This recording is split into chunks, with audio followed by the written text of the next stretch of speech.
한국당 얘기인데요. 인적 쇄신을 앞두고 지금 긴장이 고조되고 있다는 거 아닙니까?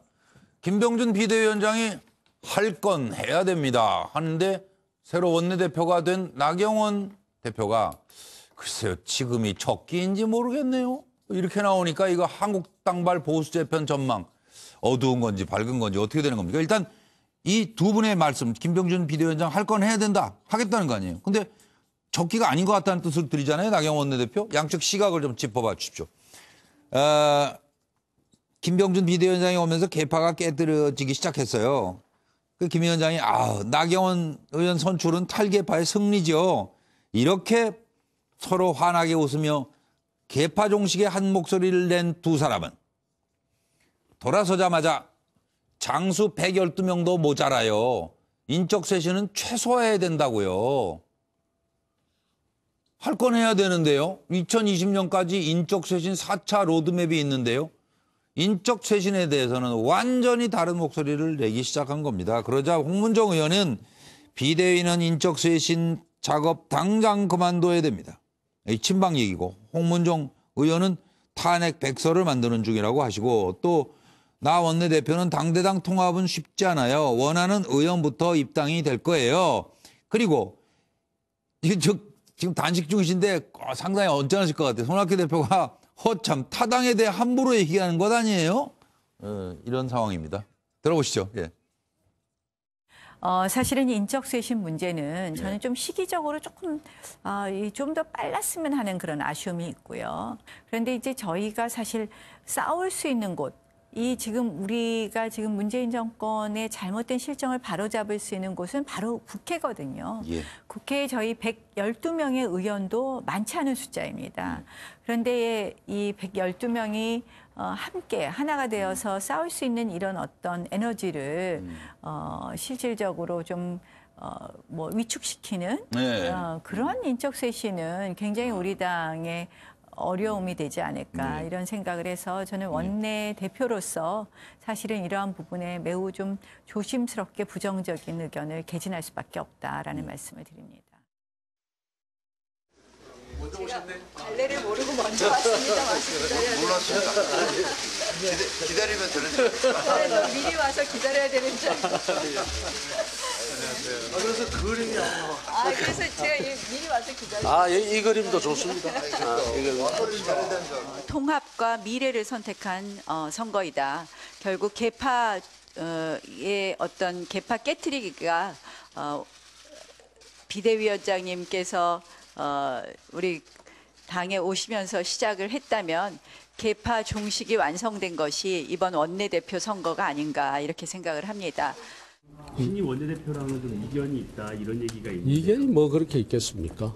신임 원내대표가 꼭 지금 교체를 해야 되느냐, 조금 나중에도 되지 않느냐 이런 나중에 할 건 나중에 할 것대로 있고 지금 해야 될 것은 지금 할 것대로 있고 그렇죠.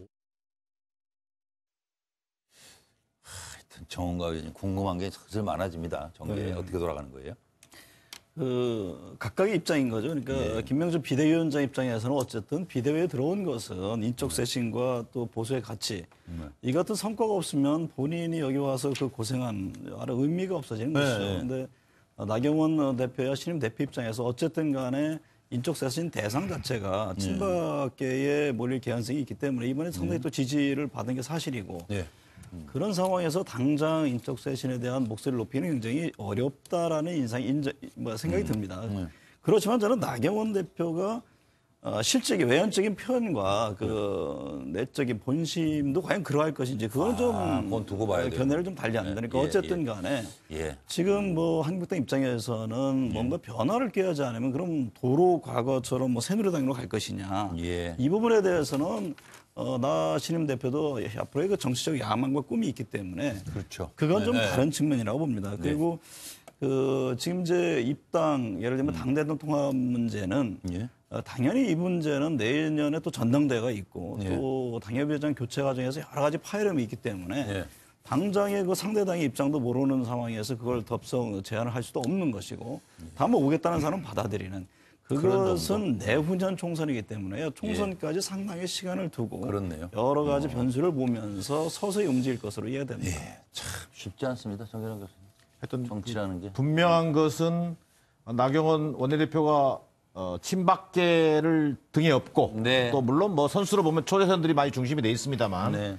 원내대표의 어떤 압도적으로 되지 않았습니까? 예, 예. 그러다 보니까 이 친박계 의원들이 사실 기세등등이에요. 예, 예. 뭐 심지어는 인적 쇄신 소가 웃을 일이다. 뭐 이런 얘기까지 하고 있는 마당이에요. 그리고 그동안 뭐 비대위원장으로 비박계가 중심이 돼서 모셔왔던 김병준 비대위원장에 대해서 왜 짐 안 싸냐? 뭐 이런 얘기가 나올 정도를 보면 노골적이야죠. 거의 노골적이고 이게 이제 2월 전당대회까지 네, 예. 제가 볼 때는 이 계파 갈등이 더 첨예화될 가능성이 높아 보인다. 예. 근데 과연 그럼 나경원 원내대표에게 꼭 부탁하고 싶은 부분, 당부하고 싶은 부분은 도로 친박당이 되어버리면 보수의 미래는 없다. 뭐 자, 112석의 거대 일야당답게 나 대표에게 정말 환골 탈퇴를 또 주도해야 되고요. 그렇습니다. 쇄신 없이 예. 이를테면 통합도 어려운 것이고요. 예, 예. 그리고 야당이 대한야당의 길이라고 하는 것은 예. 반사 이익만 노리는 정당에게는 반사 이익도 안 돌아가게 돼 있어요. 예. 그런 부분에서 합리적 대한야당을 이끄는 그런 원내대표가 될 수 있었으면 하는 그런 바람입니다. 참 어렵습니다. 나경원 원내대표도. 서정욱 변호사님. 저는 이게 양측의 입장을 먼저 보면요. 예. 일단 이게 김병준 비대위는 벌써 이게 선거 참패의 초심을 잃었느냐. 네. 그때는 이게 인적 성사를 요구했지 않냐, 국민의 요구가. 예. 따라서 이게 초심으로 가자는 게 비대위 입장이고. 네. 그러게 그 나경원 의원은 지금은 예. 지금 이게 문 대통령 지지율이 급락하고 있고 예. 여기 자유한국당 지지율이 급상승하고 있으니 지금 이게 반문 단일 대우로 이게 보수 통합을 해야지 왜 이게 인적 성사하느냐. 이런 게 양측의 입장이 대립하고 있거든요. 그런데 저는 제 생각을 정리해 보면 예. 저는 이게 일단 인적 쇄신은 필요하다 봐요. 예. 왜냐하면 이게 초심을 잃은 정치인이 잘 되는 걸 본 적이 없어요. 예. 따라서 이게 쇄신은 필요한데 근데 문제는 가치를 기준으로 개파가 예, 아니고 그렇죠. 예. 그래서 이게 보수의 가치에 충실했냐 안 했냐 설득할 수 이런 있어야죠. 사람을 예. 청산해야 됩니다. 네, 알겠습니다. 김학용 변호사님 짧게. 예, 짧게 하겠습니다. 예. 뭐 지금 비대위 입장에서는 최후의 존재감을 보여줄 지금 마지막 기회라고 생각 드는 것 같은데요.